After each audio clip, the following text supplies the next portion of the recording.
আসসালামু আলাইকুম। অবিরাম বাংলার সংবাদে সবাইকে স্বাগত জানাচ্ছি শান্তা ইসলাম। শুরুতেই সংবাদ শিরোনাম। বিনম্র শ্রদ্ধায় দেশের শ্রেষ্ঠ সন্তানদের স্মরণ করছে জাতি। মিরপুর শহীদ বুদ্ধিজীবী স্মৃতিসৌধে রাষ্ট্রপতি ও প্রধান উপদেষ্টা শ্রদ্ধা।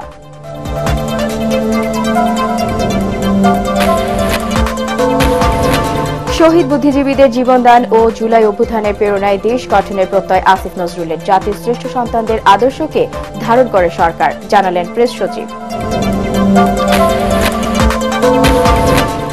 বিশেষ দিনকে সামনে রেখে ব্যস্ত সময় পার করছেন ফুলের রাজধানী খ্যাত যশোরের গদখালির ফুলচাষীরা।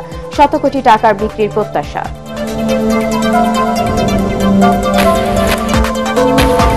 এবং তীব্র শীতে বিপর্যস্ত জনজীবন, উত্তরের জনপদে বইছে শৈত্যপ্রবাহ। সর্বনিম্ন তাপমাত্রা চুয়াডাঙ্গায় 9.2 ডিগ্রি।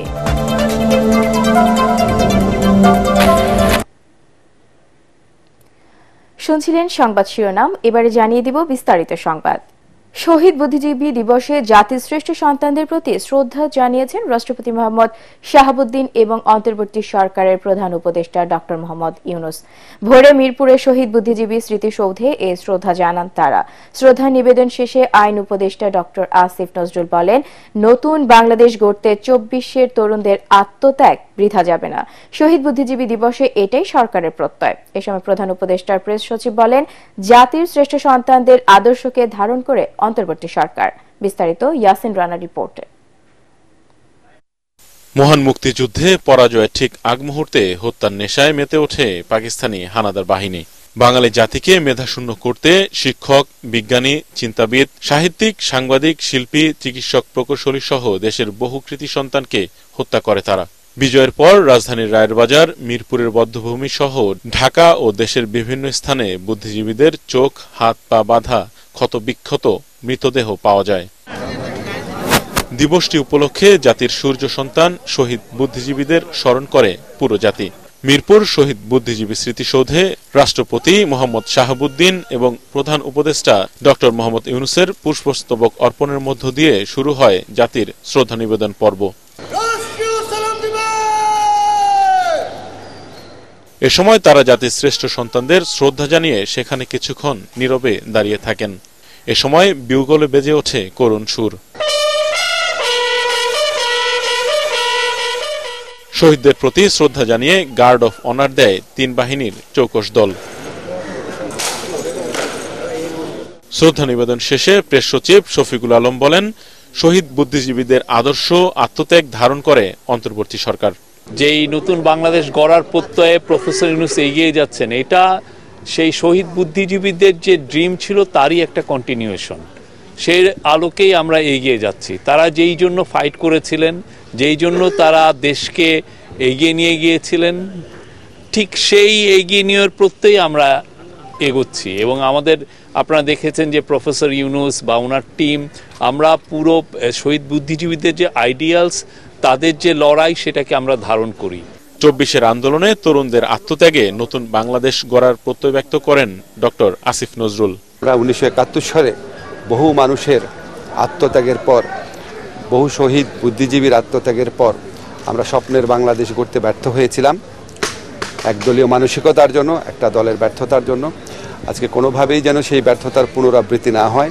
আমাদের তরুণদের আত্মত্যাগের বিনিময়ে রাষ্ট্র গড়ার যে দ্বিতীয় সুযোগ আমরা পেয়েছি, সেই সুযোগ যেন আমরা কোনোভাবেই নস্যাৎ না করি, সেই সুযোগ যেন আমরা কোনোভাবেই নষ্ট না করি, সেটাই যেন আমাদের প্রত্যয় হয়। প্রধান উপদেষ্টা বুদ্ধিজীবী স্মৃতিসৌধ এলাকা ত্যাগ করার পর সর্বসাধারণের শ্রদ্ধা নিবেদনের জন্য উন্মুক্ত করে দেওয়া হয়।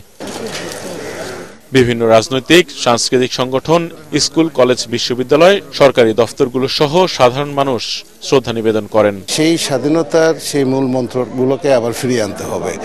বৈষম্যহীন বাংলাদেশ আমরা দেখতে চাই এবং সমাজের সর্বক্ষেত্রে, শিক্ষাক্ষেত্রে হোক, স্বাস্থ্যক্ষেত্রে হোক, যে কোনো ক্ষেত্রে হোক, আমরা একটা বৈষম্যবিহীন বাংলাদেশ আমরা দেখতে চাই। আমরা চাই আমাদের দেশটা আরো উন্নত হোক, আরো সমৃদ্ধ হোক। ছাত্র আন্দোলনের মাধ্যমে আমরা যে আমাদের অর্জন করেছি তা আরো বৃদ্ধি হোক। সুন্দর দেশ গড়তে মুক্তিযুদ্ধে শহীদদের আশা আকাঙ্ক্ষার প্রতিফলন দেখতে চান শ্রদ্ধা জানাতে আসা সর্বস্তরের মানুষ। শহীদ বুদ্ধিজীবীদের আদর্শের পথ অনুসরণ আর 24-এর তরুণদের আত্মত্যাগ একটি বৈষম্যহীন নতুন বাংলাদেশ গড়ে তুলবে, এমনটাই প্রত্যাশা সকলের। ইয়াসিন রানা, এটিএন বাংলা, শহীদ বুদ্ধিজীবী কবরস্থান, ঢাকা। দর্শক, এই মুহূর্তে মিরপুর শহীদ বুদ্ধিজীবী স্মৃতিসৌধে আছেন আমাদের সহকর্মী আদ্দিন সজীব ও মাজহারুল হক মুহাজির। আমরা সরাসরি চলে যাচ্ছি সেখানে। আদ্দিন, শ্রদ্ধা জানাতে আসা মানুষরা কি বলছেন আমাদেরকে জানাবেন।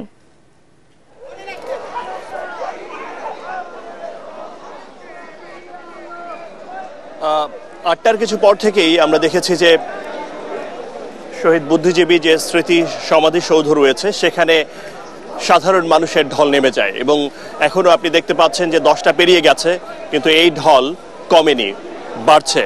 স্কুল কলেজ থেকে শুরু করে বিভিন্ন সামাজিক এবং রাজনৈতিক সংগঠনগুলো এখানে আসছে। আমরা বিশেষ করে আজকে দেখেছি যে বিএনপির ব্যাপক উপস্থিতি আজকে দেখা গেছে এবং অন্যান্য রাজনৈতিক দলগুলোর উপস্থিতি আমরা দেখতে পেয়েছি। আমরা দেখেছি যে এখানে শ্রদ্ধা জানিয়ে তারা সবাই যে মুক্তিযুদ্ধে বুদ্ধিজীবীদের, সাংবাদিক থেকে শুরু করে শিক্ষক, অধ্যাপক, প্রকৌশলী, সব যারা বুদ্ধিজীবী ছিল, যারা বুদ্ধিভিত্তিক আলোচনা এবং নানাভাবে সংগঠিত করে বাংলাদেশকে এগিয়ে নেওয়ার স্বপ্ন দেখেছে এবং মুক্তিযুদ্ধকে আরো সুসংগঠিত করার জন্য যারা ভূমিকা রেখেছে, তাদেরকে যে শেষ সময়টাতে যখন পরাজিত হওয়ার শঙ্কা এবং নিশ্চিত প্রায় পরাজিত হওয়ার অবস্থায় ছিল পাকিস্তান, তখন এই বাংলাদেশের এই বুদ্ধিভিত্তিক যে মেধাবী সন্তানদেরকে, সূর্য সন্তানদেরকে নির্মমভাবে হত্যাযজ্ঞ চালিয়ে এক কঠিন পরিস্থিতি তৈরি করে।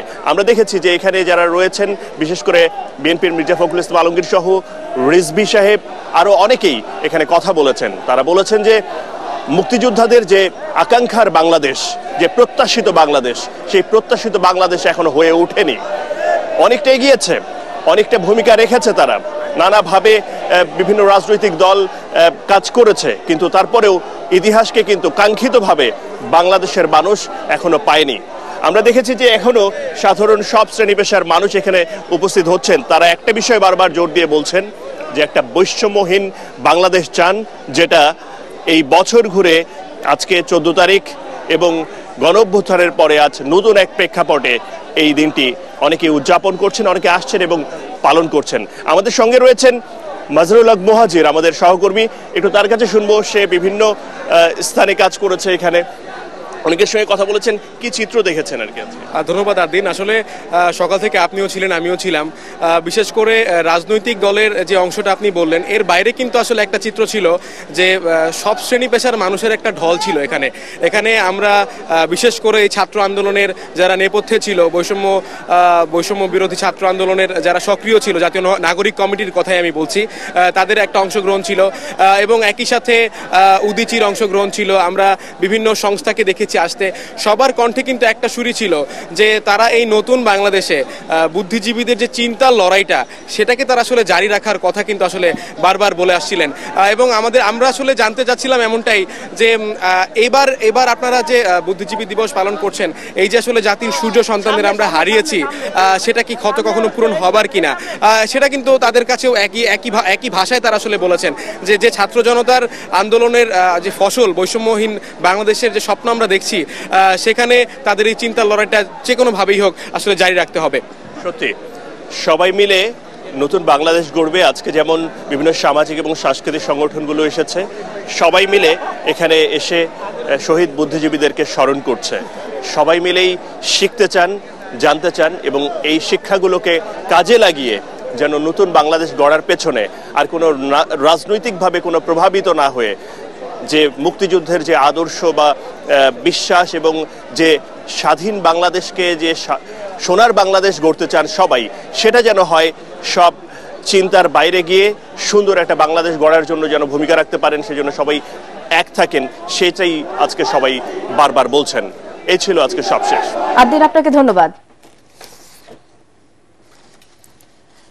মিরপুর শহীদ বেদিতে শ্রদ্ধা নিবেদন শেষে মানুষের ঢল এসে মিলেছে রায়বাজার বধ্যভূমি স্মৃতিসৌধে।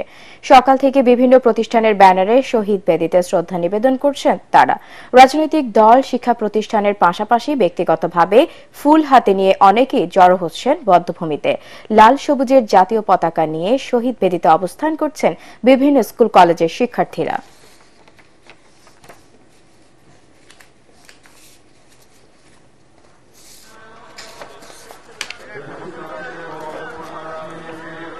News flash দর্শক, এই মুহূর্তে রায়বাজার বদ্ধভূমি স্মৃতিসৌধে আছেন আমাদের সহকর্মী মিজান শাহজাহান। আমরা সরাসরি চলে যাচ্ছি তার কাছে। মিজান, স্কুল কলেজের শিক্ষার্থীরাও আসছেন শ্রদ্ধা জানাতে, কি বলছেন এই তরুণ প্রজন্মের প্রতিনিধিরা? এই রায়েরবাজার বদ্ধভূমিতে এখানে বিভিন্ন শিক্ষা প্রতিষ্ঠানের শিক্ষার্থীরা স্কুল কলেজ বিশ্ববিদ্যালয়ে তারা এসেছেন। তারা বলছেন যে 1971 সালের 16 ডিসেম্বর যখন জেনারেল আমির আব্দুল্লাহ খান নিয়াজের নেতৃত্বে 16 ডিসেম্বর 93,000 সৈন্য সহ পাক হানাদার বাহিনী সরাদ্দি উদ্যানে আত্মসমর্পণ করছিলেন, ঠিক তার 2 দিন আগে বাংলার শ্রেষ্ঠ সন্তান বুদ্ধিজীবীদেরকে একে একে তারা মিরপুর এবং এই রায়েরবাজার বুদ্ধিজীবী যেখানে আমরা এখন দাঁড়িয়ে আছি এই বদ্ধভূমিতে তারা এনে হত্যা করে। কারণ পাক হানাদার বাহিনী স্পষ্টই বুঝতে পেরেছিল যে বাংলাদেশের যে মহান মুক্তিযুদ্ধ, এই মুক্তিযুদ্ধে শুধুমাত্র ছাত্র জনতা, কৃষক, শ্রমিক অংশগ্রহণ করেনি। এই মুক্তিযুদ্ধে বিদেশি সমর্থন থেকে শুরু করে নানা রণকৌশল তৈরিতে বুদ্ধিজীবীদের একটা বড় ভূমিকা ছিল। এই ক্ষোভ থেকেই মূলত বুদ্ধিজীবীদের হত্যা করা হয়েছে এবং এই হত্যাকাণ্ডে নেতৃত্ব দিয়েছে বাংলাদেশেরই একদল দোসর যারা পাকিস্তানের হয়ে দালালি করেছে, সেই আল বদর বাহিনী। তাদের সঙ্গে ছিল রাজাকাররা, ছিল আল শামস বাহিনী এবং পাকিস্তানি হানাদার বাহিনী। তারা একে একে হত্যা করেছে। এখানে যে সমস্ত শিক্ষার্থীরা এসেছেন তারা বলছেন যে তারা সেই ইতিহাস তারা পাঠ্যপুস্তকের মাধ্যমে তারা জানছেন এবং বোঝার চেষ্টা করছেন যে কেন বুদ্ধিজীবীদের হত্যা করা হলো। এখানে যারা এসেছেন তাদের মধ্যে আমরা বিভিন্ন রাজনৈতিক দলের নেতৃবৃন্দকে দেখেছি, আমরা বিশ্ববিদ্যালয়ের শিক্ষকদের দেখেছি, আমরা তাদের সঙ্গে কথা বলেছি। তারা বলছেন যে 1971 সালে যারা বুদ্ধিজীবী ছিলেন তাদের মধ্যে একটি প্রেরণা ছিল যে আমরা সবাই বাঙালি, আমাদের বাংলাদেশ স্বাধীন করতে হবে, আমাদের স্বাধীনতা এবং সার্বভৌমত্বকে যে কোনো মূল্যে আমাদেরকে অর্জন করতে হবে। কিন্তু এখন যারা বুদ্ধিজীবী রয়েছেন তারা সাদা দল, নীল দল, লাল দল, বেগুনি দল, গোলাপি দল নানাভাবে বিভক্ত হয়ে একটি বিভক্তির রাজনীতি করছেন। বিভক্তির বুদ্ধিদীপ্ত যে তারুণ্য তারা দিচ্ছেন এটিকে বর্তমান যে তরুণ সমাজ রয়েছে তারা গ্রহণ করছেন না। তারা বলছেন যে আমরা এমন সব বুদ্ধিজীবী চাই যারা একটি স্বনির্ভর বাংলাদেশ গড়ার জন্য যারা কাজ করবেন এবং অবদান রাখবেন। শান্তা, এখানে আপনি দেখতে পাচ্ছেন যে শহীদ বুদ্ধিজীবী যে বেদি আমার পিছনে রয়েছে সেই বেদি কিন্তু ফুলে ফুলে ভরে গেছে। সেই বেদিতে শিক্ষার্থীরা আছেন, বিশেষ করে আমরা তরুণ প্রজন্মের উপস্থিতি আজকে বেশি দেখতে পাচ্ছি। তারা এখানে সেলফি তুলছেন, তারা তাদের প্রবীণদের কাছে জানার চেষ্টা করছেন, বোঝার চেষ্টা করছেন 1971 সালে কি হয়েছিল। তবে শান্তা, এই হচ্ছে আমার কাছে আজকে রায়েরবাজার বদ্ধভূমিতে সবশেষ খবর। মিজান, আপনাকে ধন্যবাদ।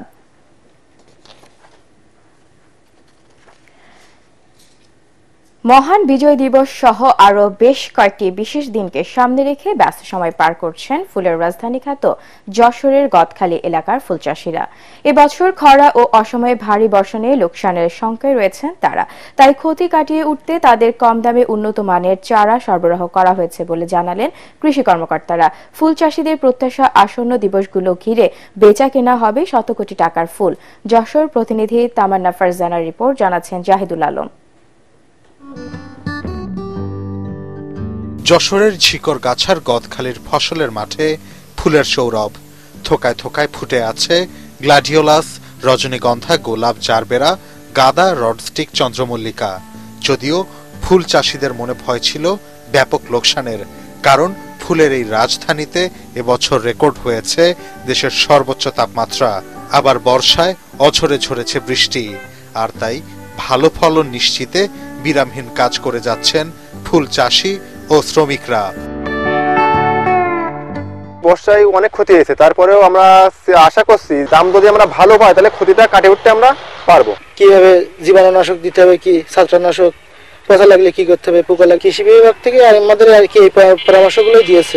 বাংলাদেশ ফ্লাওয়ার সোসাইটি মনে করছে সব ঠিক থাকলে এই মৌসুমে বিক্রি হবে শত কোটি টাকার ফুল। ফুলের যে ক্ষতি হয়েছে আমরা মনে করি যে এই অবস্থায় বাজার যদি চলে, দেশ যদি স্বাভাবিক থাকে, প্রাকৃতিক দুর্যোগ না হলে আমরা মনে করছি যে আমাদের যে লক্ষ্যমাত্রা সেই লক্ষ্যমাত্রা আমাদের এই অঞ্চল থেকে পূরণ হবে বলে আশা করছি। ফুল উৎপাদন বাড়ানোর জন্য কৃষকদের কম দামে উচ্চ ফলনশীল চারা সরবরাহ করা হচ্ছে বলে জানায় কৃষি বিভাগ।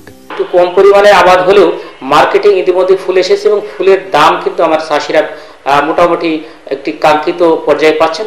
আগামীতে আমরা ফুল উৎপাদন বাড়ানোর জন্য বিভিন্ন ধরনের প্ল্যান্টিং ম্যাটেরিয়াল যে উচ্চ ফলনশীল যে বিভিন্ন জারবেরা, গোলাপ, এগুলো আমাদের পার্শ্ববর্তী ইন্ডিয়া থেকেও আসছে। দেশের মোট চাহিদার অন্তত 70% ফুল সরবরাহ হয় যশোরের গদখালি অঞ্চল থেকে। কৃষি বিভাগ জানায় এবারে 637 হেক্টর জমিতে ফুল চাষ করেছেন এ এলাকার ফুল চাষিরা। Bureau report, ATN Bangla.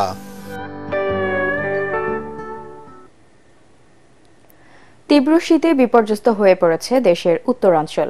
দেশের রাজশাহী, রংপুর ও খুলনা বিভাগের কয়েকটি জেলার উপর দিয়ে শৈত্যপ্রবাহ বয়ে চলছে বলে জানিয়েছে আবহাওয়া অফিস। ভোর 6টায় দেশের সর্বনিম্ন তাপমাত্রা রেকর্ড করা হয়েছে চুয়াডাঙ্গায় 9.2 ডিগ্রি সেলসিয়াস, তেঁতুলিয়ায় 9.4 ডিগ্রি ও রাজশাহীতে 9.7 ডিগ্রি সেলসিয়াস। আবহাওয়া অধিদপ্তরের আবহাওয়াবিদ তরিফুল নেওয়াজ কবির জানান, সামনের দিনগুলোতে তাপমাত্রা আরও কমে আসবে আর শৈত্যপ্রবাহ আগামী বেশ কয়েকদিন অব্যাহত থাকবে। এদিকে পর্যাপ্ত শীতবস্ত্রের অভাবে বিপাকে পড়েছে হতদরিদ্র ও নিম্ন আয়ের মানুষ। খড়কুটো জ্বালিয়ে শীত নিবারণের চেষ্টা করছেন তারা। শীত উপেক্ষা করেই জীবিকার তাগিদে কাজে বেরিয়ে পড়েছেন দিনমজুর, পাথর শ্রমিক, চা শ্রমিক, কৃষক থেকে বিভিন্ন পেশার মানুষ। এছাড়া শরীয়তপুর চাঁদপুর রুটে 10.5 ঘন্টা বন্ধ থাকার পর ফেরি চলাচল স্বাভাবিক হয়েছে বলে জানা গেছে। যদি অন্তর্বর্তী সরকার ব্যর্থ হয় তাহলে স্বৈরাচারী শাসন ব্যবস্থা আবারও ফিরে আসবে। তাই দেশের জনগণকে এই সরকারকে তার লক্ষ্য বাস্তবায়নে সহযোগিতা দেওয়ার আহ্বান জানিয়েছেন গণসংহতি আন্দোলনের প্রধান সমন্বয়কারী জুনায়েদ সাকি। খুলনা প্রেস ক্লাবের লিয়াকত আলী অডিটোরিয়ামে গণসংহতি আন্দোলন খুলনা জেলা কমিটির উদ্যোগে আয়োজিত গণসংলাপ অনুষ্ঠানে প্রধান অতিথির বক্তব্যে তিনি এসব কথা বলেন। সভাপতিত্ব করেন গণসংহতি আন্দোলনের খুলনা জেলার আহ্বায়ক মনির চৌধুরী।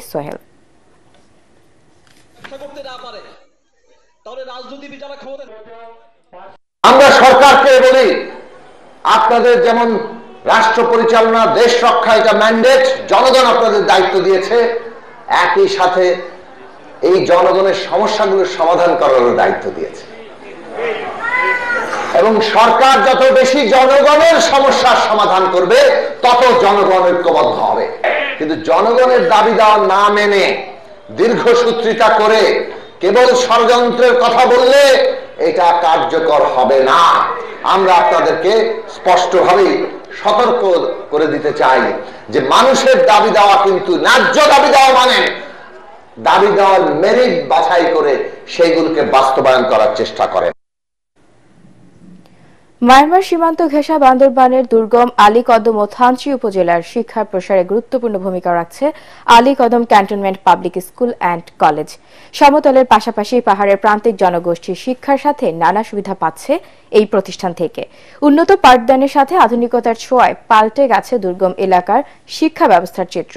বান্দরবান থেকে মিনারুল হকের পাঠানো তথ্য ও চিত্র নিয়ে আশিকুর রহমানের রিপোর্ট। বান্দরবানের দুর্গম এলাকা আলীকদম ও থানচির বাসিন্দারা বহু আগে থেকেই শিক্ষার সুবিধা থেকে বঞ্চিত। 2018 সালে মিয়ানমার সীমান্ত ঘেঁষা এই দুর্গম অঞ্চলে শিক্ষা প্রসারে মাতামুহুরী নদীর কুল ঘেঁষে সেনাবাহিনীর তত্ত্বাবধানে 5 একর জমির উপর প্রতিষ্ঠা করা হয় Alikadam cantonment public school and college. এরপর থেকেই এই শিক্ষা প্রতিষ্ঠানটি আলো ছড়াচ্ছে পাহাড়ের দুর্গম এলাকায়। উন্নত পাঠদান আর আধুনিক ব্যবস্থায় পাল্টে গেছে এলাকার চিত্র। আমার কাছে সব মনে হয়েছে যে এখানকার ডিসিপ্লিন বা ছাত্রদের কেয়ারিং আমার সবকিছুই মানে মিলে ভালো লাগছে। এই শিক্ষা প্রতিষ্ঠানটি আসলে আমাদের এই জনপদের জন্য একটা আশীর্বাদ স্বরূপ। আমার মনে হয় আলীকদমে যারা অভিভাবকরা সচেতনরা আছে, স্কুলে যদি পাঠদান করে বাচ্চাদেরকে খুবই ভালো হবে। শিক্ষা প্রতিষ্ঠানটিতে রয়েছে উন্নত lab, kids corner, multimedia classroom, খেলাধুলার ব্যবস্থা ও আবাসিক হল। 1200 আসন ব্যবস্থার এই প্রতিষ্ঠানটিতে সমতলের পাশাপাশি দুর্গম এলাকার শিক্ষার্থীরাও স্বাচ্ছন্দ্যে পড়ালেখা করতে পারছে। সন্ধ্যাকালীন 6:30 হতে 10টা পর্যন্ত যেটি আমাদেরকে এক্সট্রা কেয়ারের জন্য ক্লাস করা হয়, সেটার মাধ্যমে আমরা অনেক বেনিফিট হচ্ছে। আমাদের হোস্টেলের সবচেয়ে গুরুত্বপূর্ণ বিষয় এখানকার নিরাপত্তা। এখানে থেকে আমরা নিরাপত্তা অনুভব করছি। আমার অনেক ভালো বান্ধবী বন্ধু আছে, অনেকরা হচ্ছে পাহাড়ি আর অনেকরা হচ্ছে বাঙালি। পাহাড়ের সাংস্কৃতিক বৈচিত্র্য রক্ষার পাশাপাশি বিজ্ঞান ও প্রযুক্তি নির্ভর উন্নত শিক্ষা ব্যবস্থার আদলে প্রতিষ্ঠানটিকে সাজানো হয়েছে বলে জানিয়েছে কর্তৃপক্ষ। প্রত্যন্ত এবং দুর্গম এলাকা হওয়া সত্ত্বেও Alikadam cantonment public school and college প্রতিষ্ঠা লগ্ন থেকেই বিজ্ঞান ও প্রযুক্তি নির্ভর শিক্ষা বিস্তারে অত্র এলাকায় অগ্রণী ভূমিকা পালন করে চলেছে। অত্র প্রতিষ্ঠানে বিভিন্ন নৃগোষ্ঠীর শিক্ষার্থীদের উপস্থিতি ও মেলবন্ধন সাম্প্রদায়িক সম্প্রীতি স্থাপনে অনন্য ভূমিকা পালন করে থাকে। প্রতিষ্ঠানটিকে আরো এগিয়ে নেয়ার প্রত্যাশা করছেন তারা। Bureau report, ATN Bangla. Partex খেলার খবর।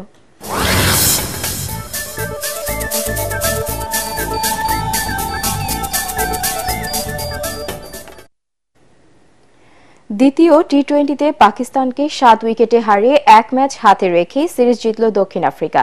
সেঞ্চুরিয়নে টস জিতে ব্যাট করতে নেমে দ্বিতীয় উইকেটে বাবর আজম ও সাইম আয়ুবের 87 রানের জুটি এবং পঞ্চম উইকেটে সাইম ও ইরফান খানের 73 রানের জুটিতে 5 উইকেটে 206 রানের পুঁজি পায় পাকিস্তান।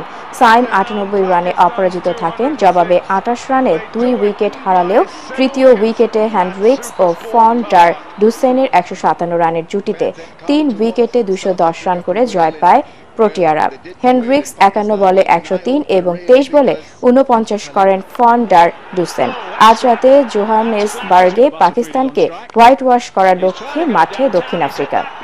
শেষ করার আগে সংবাদ শিরোনাম আরও একবার।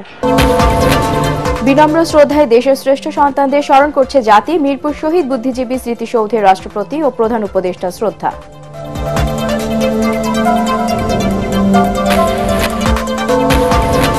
শহীদ বুদ্ধিজীবীদের জীবনদান ও জুলাই অভ্যুত্থানের প্রেরণায় দেশ গঠনের প্রত্যয় আসিফ নজরুলের। জাতির শ্রেষ্ঠ সন্তানদের আদর্শকে ধারণ করে সরকার, জানালেন প্রেস সচিব। বিশেষ দিনকে সামনে রেখে ব্যস্ত সময় পার করছেন ফুলের রাজধানী খ্যাত যশোরের গদখালির ফুলচাষীরা। শত কোটি টাকার বিক্রির প্রত্যাশা।